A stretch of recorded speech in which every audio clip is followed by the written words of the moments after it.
এই সাফুরা, তোমার কি হয়েছে? হাঁটতে হাঁটতে কি হয়েছে? তোমার কি সমস্যা? হাঁটতে তুমি তো হাঁটলেই না এখান থেকে এখানে 2 মিনিটের রাস্তা, তোমার বুক ব্যথা হয়ে গেছে। হ্যাঁ হ্যাঁ, ছোট না, ছোট ও তো সবার থেকে বড়। আমি সামনে যাই, দাঁড়াও।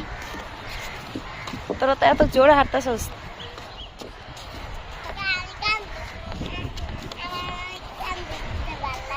ও এটাই হইলো বিষয়, কান ধরতে ভালো লাগে না? ঘোড়া কালকে তো সন্ধ্যা আমরা ঘোরা উঠছি, এই জন্য আজকে আর উঠবো না, ঠিক আছে? না না, পাড়া দিয়ে মেরে ফেলবো। না না না না।